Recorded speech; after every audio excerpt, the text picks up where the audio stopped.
Yes. Hi, everybody. How is everybody doing? Welcome to Mhm. Transgurus. Here we are again, Transgurus. Thank you for mainly for lots of views that we had lately, and it's really quite nice. And of course, the new subscribers, which has been always increasing very nicely. Today, unfortunately, we are three. Raji did not have the time to be today. She's very engaged with the transgender community, by the way. Sorry. And our theme for today is called Embrace Challenges. So, Jimmy, would you like to go first? Yes, ma'am. Okay. So welcome everybody. Good to see you all tonight, this afternoon. Uh, Ella and I are broadcasting from South Florida, and Mhm. Bobby's in Kentucky. So this is pretty cool technology that we got right here to reach the entire world from our own little remote locations. I'm in my car on the parking garage of a gym here in Fort Lauderdale. So today we're gonna talk about embracing challenges. What do we mean by that? In listen to what I'm about to tell you. In the absence of struggle, humans flounder. We are problem solving creatures. And in the absence of problems, we short circuit. And I think that's a big part of what's going on in the world today, where hard times create hard people, strong people.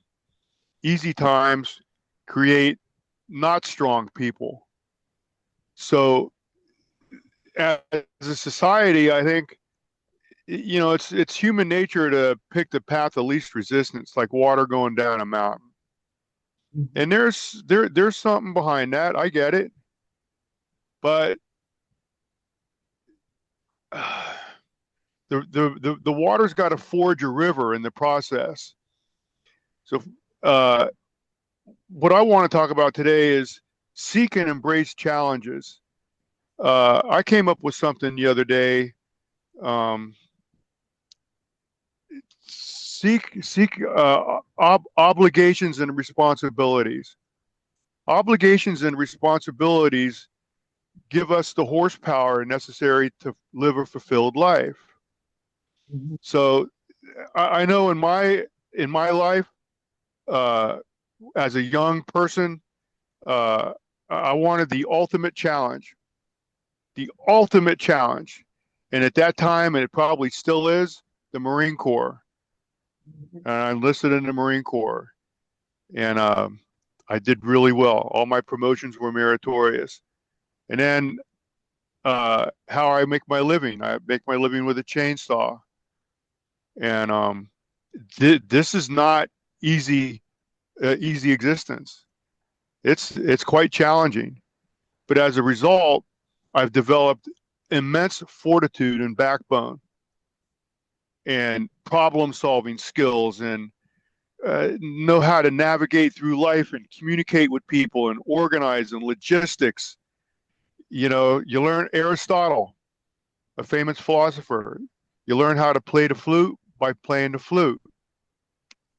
And so when we seek out activities in our life, uh, choose activities and events that are going to push you beyond what you currently can do. Because the earth is spinning, time is a continuum. And if we're not growing, the time is just going to pass us by. We're going to be swept away in the current. So you're going to have to swim faster than the current to excel in today's world. So seek and embrace responsibilities. Learn the difference of a response and a reaction. Yeah. Learn how to respond to events around you. Research the and this may sound contradictory, but research the Chinese principle of Taoism, which is the principle of flow. And so when we seek and embrace challenges, it doesn't mean we have to bulldoze our way through a an obstacle. We need to embrace the obstacle and then become one with the obstacle and then merge through it. You know, people think, yeah, you got to bulldoze your way through life. No, no, no, no, no, no, no, no. Organize your life and your viewpoints and your thinking in such a way that whatever we're trying to overcome, we become part of. We become part of it. And then you're able to see things from a perspective that otherwise we wouldn't be able to.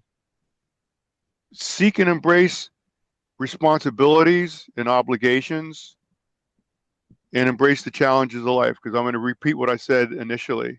In the absence of struggle, humans flounder. Ella. I totally agree with you. Anyway, I'll come to my turn.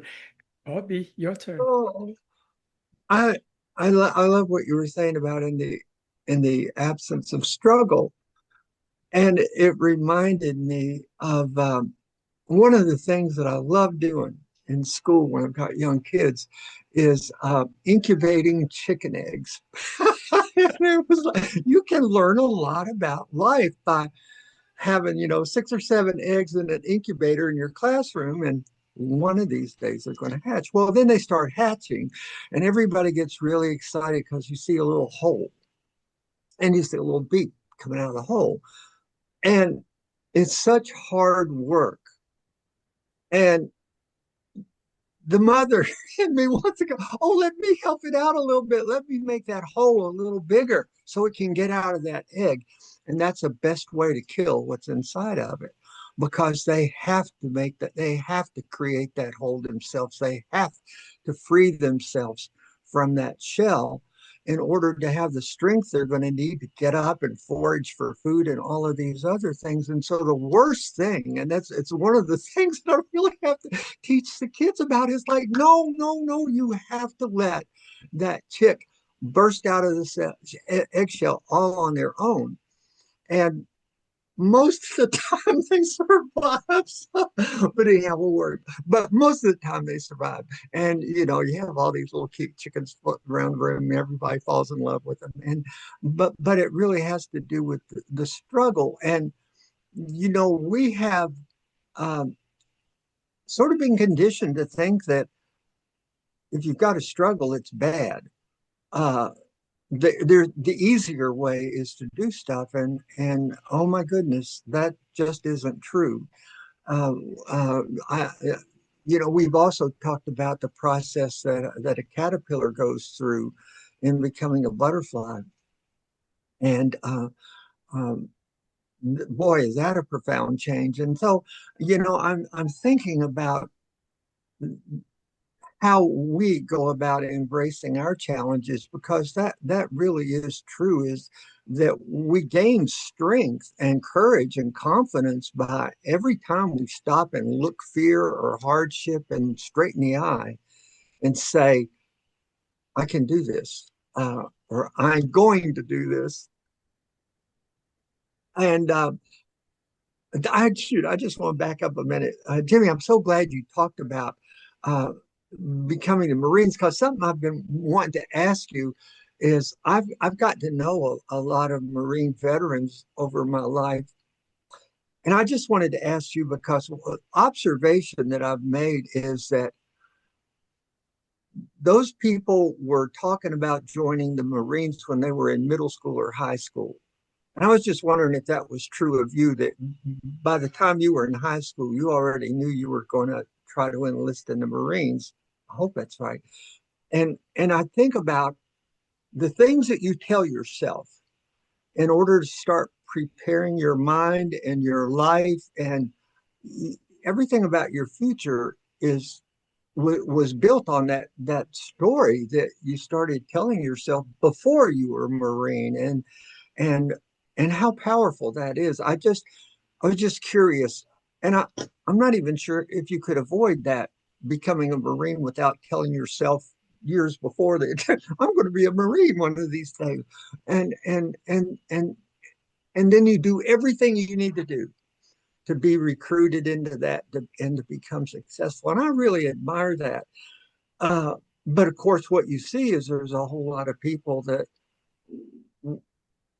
would say I can never do that to myself. And don't think about war or anything like that. It's just the physical demands and what what you have to become a Marine. And there's some people saying, oh, I think I'd like to find an easier way through that. And so you're right, you embrace that challenge. And I'm assuming that you made that decision while you were still very young. And I really admire that. And something else that you said several shows ago was one of the first decisions you had to make was whether or not you live in a friendly universe or an unfriendly universe. And you decided you live in a friendly universe. And that has flavored everything from that point forward. Whereas if you tell yourself you live in an unfriendly universe, that also is going to become a thing where we start looking for evidence. Our brains are just wired that way, where we just start looking for evidence that we live in an unfriendly universe. I worked in the media for a long time, the radio business and television, and they just have a saying: if it bleeds, it leads. And that's that's the way the news is. It's like they communicate. We live in a mean world, and if it bleeds, it leads. And just pay attention to your own local news. If it bleeds, it leads. That is going to be the first story. And what it does is it tells us we live in a mean world. And so you know we're either we've got to make that decision, like Jimmy was talking about. I live in a friendly world, or I live in a mean world.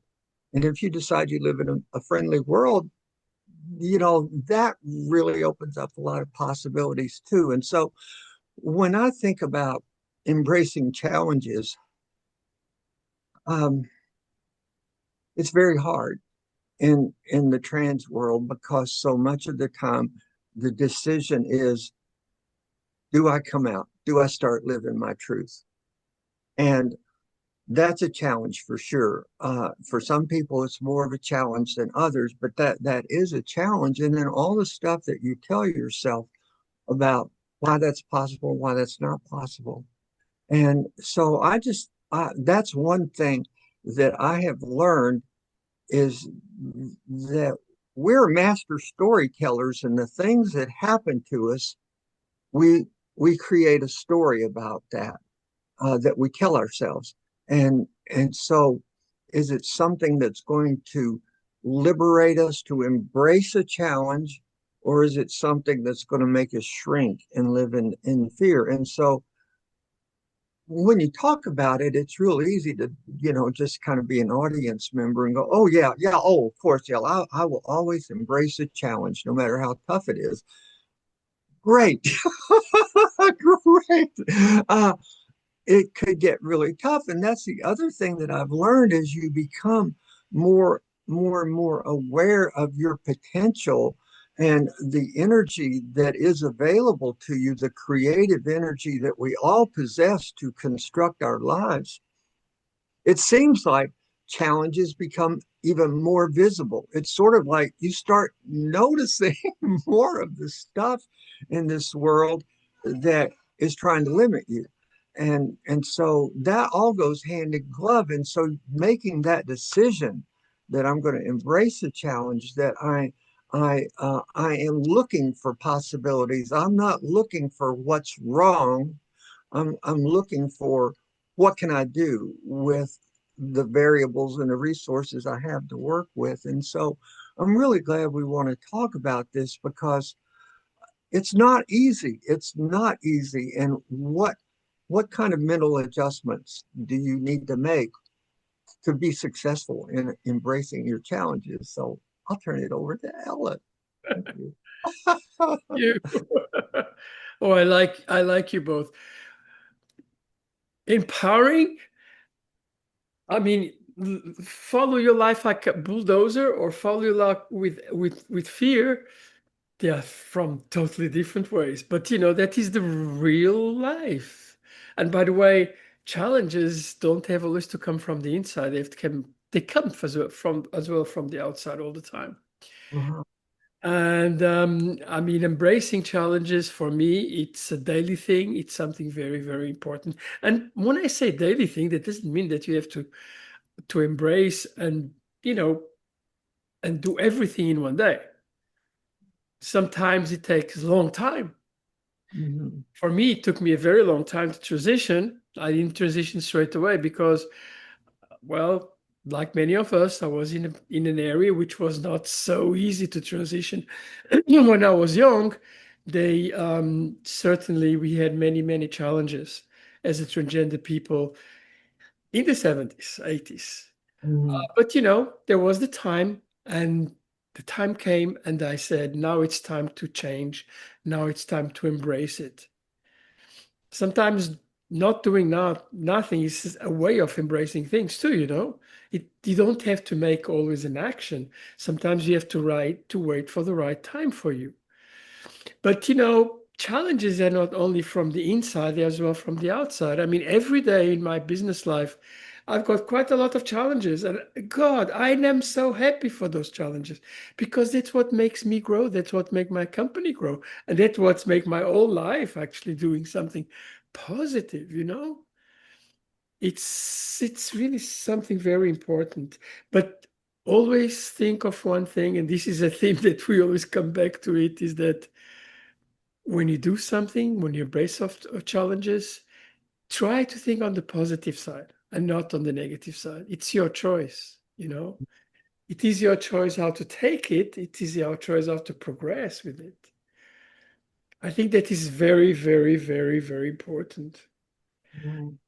It is, it's always a different perspective, but it's always something. It's the benefit. It's the center of growth. When you I mean, just today I had, I was doing my work and everything, and all of a sudden I was hit with a very important thing. Really quite a big challenge. It's not something small. It's quite a big challenge. Business wise, I mean, it's a huge project. And I was going on and I said, "Oh my God, can't I have something easy? Just, why do I have to go through this?" And then I looked at it in detail, and 5 minutes later, and I said, I am glad I'm having this project challenge because it really puts me into that perspective that I have to think more in detail, go more in detail, and try to get our people to actually work in a positive way to get this project. Nothing comes, I mean, nothing comes automatically. Sometimes it does, but it usually does not come automatically. You have to work for it. And that is that challenge that actually it is the work for it. It is where you go and it's where you win afterwards. If you don't embrace your challenges, you might not win. It is a question of time too. You don't have to, as I told before, you don't have to do it straight away. You can do it a little bit later, or you can manage it in a way that it suits you better. But it has to be something which is positive, professional, and correct for yourself because, it's your life, it's your heart, it's your everything. Be the master of yourself. And sometimes you get challenges as well because you confront people which are, and this happened to me today too, as a matter of fact, but which have people which are a little bit, how should I say, arrogant, or people which are difficult. And but at that moment, you have to ask, why are they arrogant? Why are they difficult toward? It's probably not towards you. Mm, Probably 100% of the time it's towards themselves. Mhm. I'm sorry, I'm still got a little bit of a cold. But most of the time it is because of themselves, because they are not happy with themselves, you know. Um, as a matter of fact, it is a very, very large proportion of people like that. So that is my 5 cents. But I mean, embrace your challenges. It's the most important thing in life. It's where you grow. Who wants to go next? I was never in the military, so I don't know about Marines. Let's put it this way. Yeah, well, I was in another type of military, which is to go around the world. Who wants to go next? No, I like what I'm hearing. And another thing that we need to consider is the process of evolution. Yep. And I was thinking about this the other day. Uh, eh, um, Henry Ford came out with the Model T, not the Lincoln Continental. It took uh, uh, it took 100 years to go from the Model T to the Lincoln Continental.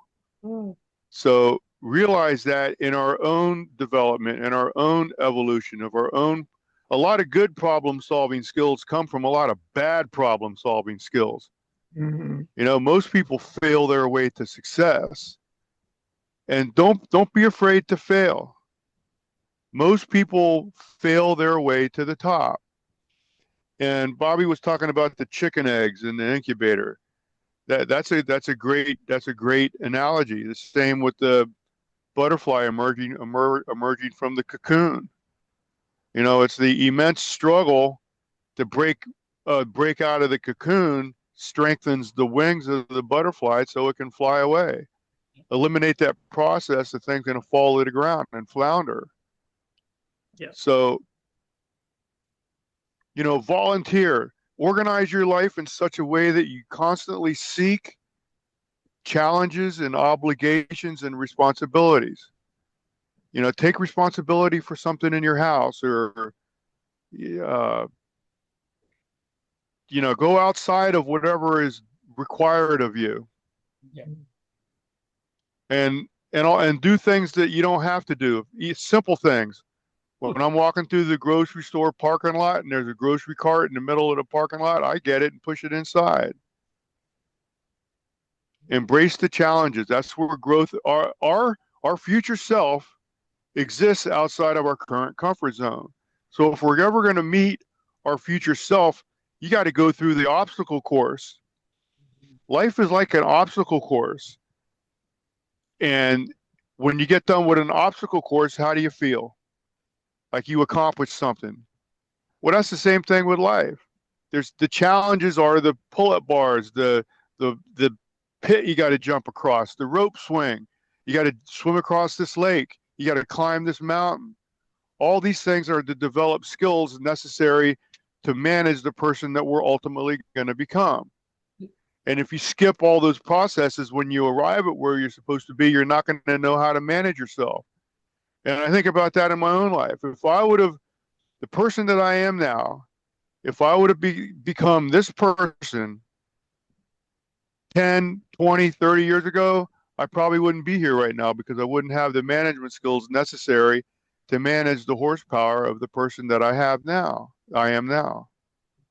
And to answer Bobby's question, uh, when I was in high school, I was in the Boy Scouts. I made it all the way to Eagle Scout. And I didn't really think about the Marines until because I wanted to be a police officer. Mm. I wanted to be in Monroe County, which is down in the Keys, the Florida Keys, Key West, Key Largo, stuff like that. I wanted to be a deputy down in Monroe County. And I went to the community college to study criminal justice to become a deputy down in Monroe County. And I wake up one morning and I'm like, I'm not ready for this. I'm not mature enough. And out of all the military branches, the one that was the most rigorous and the most demanding and required the most discipline was the Marines.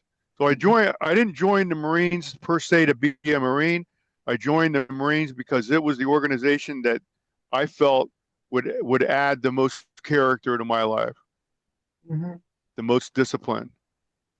the most structure. Okay. Ella. Okie dokie. Yeah, that's another thing that I hear from people too about the lure and the attraction. So thank you for telling me that. Um, I wanted to remind people too when we talk about challenges, uh, just a quick history lesson, and it's something common to all four of us, especially when Raji is here. Just a history lesson. When we were children, being trans was labeled as sexual deviancy. If you tried to find out anything about being transgender and you went to medical libraries or like the American Psychological Association, you're reading textbooks on transgender people, it was always regarded as sexual deviancy. And same with being gay. Uh, and that was a label that was stuck on all of us forever. And 1969 was Stonewall. That's 56 years ago. And Stonewall and all of that uprising and the challenge of not having civil rights, not being persecuted just because of who you love and those kinds of things. So 1969 was Stonewall. And for the next 4 years, they were really, really very vocal and visible and active and pushing back against that labeling. And in 1973, the American Psychological Association and the American Medical Association agreed, and they said, oops, we made a mistake. It's not sexual deviancy. Oh my goodness, it's just another aspect of the human condition. You can't change being homosexual any more than you can change being heterosexual. That's who you are. That's what you like. Blessings, blessings. It's not a sexual deviancy anymore. They did not do that to the transgender status until 2012. 13 years ago was when we were finally depathologized and we were no longer sexual deviants. That was 13 years ago. So all of us who have been born before 1962 and were trying to persuade, to move into our transness, so much of the world considered us deviants until 2012. Now, I was 62 years old in 2012, and you better believe I was doing a whole lot of stuff to uh, to get the medical interventions and the things like that I needed to begin transitioning and everything. And I had a lot of really awful stuff that happened to me in the way of extortion and like divorce threats and losing your children and all of this stuff because the medical profession labeled me as a sexual deviant. And it's like, that's the farthest thing from the truth. I'm one of the best people you'll ever meet. I mean, as far as integrity and reputation and clean records and yada, yada, yada, yada. No, none of that stuff is true of me, but still, that was a challenge. And so to push for living this life that I was called, that I was created to live, we have had a whole lot of headwinds to push back against. We have been swimming upstream for a very long time. And uh, and I want to mention that because what did I do? What did I have to do to face all those challenges? There was no health insurance for our stuff, nothing at all. So how was I going to be able to afford that on a teacher's salary? I'm going to have to get a second job. And so I worked two full-time jobs for over 25 years to try to save the money that I was going to need to make some things happen. And it wasn't until 13 years ago that that label was dropped and insurance companies started picking up our stuff and that was available to us. And so I just want to remind people in the trans community, it's like we have always had our challenges, and and you have to decide who you are in the face of those challenges. And are you going to tell yourself a story that makes you shrink or hide to be safe, or are you going to tell yourself that's not who I am. I am going to become who I am, and I'm going to show the world. And it's like, no way. I know all of that stuff that the world tried to put on us and impose on us was a challenge that we all pushed our way through. And I just want to remind people that are feeling really oppressed and persecuted right now. It's like that's been going on for a very long time. And what are you going to do about it? What is your response going to be? Yeah, And nobody's going to determine that for you but yourself. And you are absolutely free to hide and shrink and let life pass you by. Or absolutely. you can embrace your challenge. And I just wanted to remind everybody that we've been swimming upstream for a very long time, like all of our lives. So, And so then what happens when you swim upstream for a long time? You become immensely strong. yes. Yeah. So and I got to mention this. In my existence as a transgender individual, I have never experienced any type of oppression or persecution. And Mhm. why is that? I think the number one reason is I don't vibrate where all that stuff occurs. Yeah. The Yeah. dimension that I live in, none of that stuff exists. So we need to elevate our dimension, elevate our vibration, our thoughts, how we live, how we carry ourselves, how we walk, how we interact with others.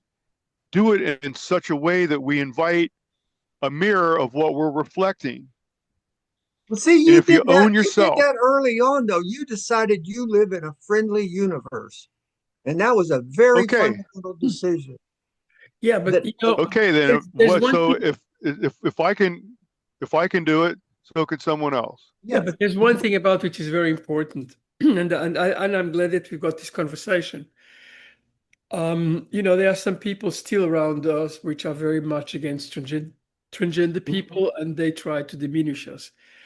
But it's as well us ourselves, if we let ourselves being diminished, you know, don't accept all the criticism you get. It's the same thing. Why are they doing that? Why are they doing that? Is it because they've got their own problems? Probably yes. You It's know, not- and that is, put a shield to the world and not and try to get all those bad, what do you call, bad things Mhm. go back to the other people. That is my point of view. And there's another thing which is very important, but I think that Jimmy told it very nicely. Don't forget, challenges are the basis for growth and growth of the world worldwide. Well, Mhm. the Model T and the Cadillac or whatever the beautiful car is, that is growth. That is scientifically growth, technical growth, everything. And it all's caused by challenges. Mhm. So Yeah. I think we are running a little bit late. So let's just make a very, very fast last words. Jimmy, go ahead. Embrace the challenges of life. This is where the it's the spice of life. It's the challenges are the color of an otherwise black and white existence. Yep. You know, again, calm seas never produced a good boat captain. Think about that. Just think about that. Calm seas never produced a good boat captain. I want the boat captain that's been through a few storms and had to deal with emergencies and almost, stuff like that. That's a seasoned captain. In Yep. the Marine Corps, talking about the Marines, someone who's been in a while and someone who's seen some action, they're called salty. Yep. They're salty. Mhm. Absolutely. Become a salty individual. Become some be the person that people are going to grab onto when there's an earthquake. Think about that. Be the person people grab onto when there's an earthquake. Absolutely. That's a certain energy that only comes from fighting the harsh, hard battles. Mhm. Absolutely. Ella. Yeah. Last. Oh, yeah.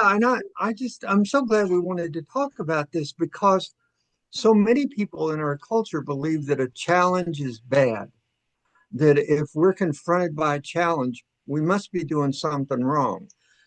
Oh my gosh, you got to quit telling yourself that, because you know you are doing right. We are filled with pure creative energy.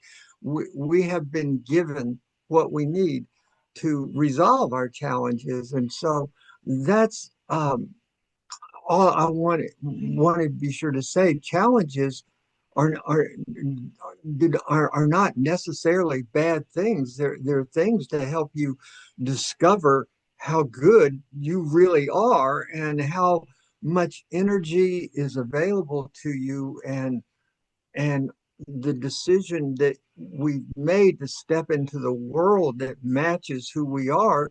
Yeah, there are a lot of challenges, uh, but we do it, and the rewards are immense. It's like I would never go back to that old diminished life. It was like, oh my gosh, I'm going to make the best of what I got right now, no matter what the challenges are. So Okay, with all these with all these challenges, positive ones, try to make them positives and embrace them. We'll tell you, we'll see you next week. It was really great to be with you again. And yeah. I hope that we bring something to you. Anyway, namaste. Thank you very much for watching and see you soon. Bye, everybody. Uh, Bye.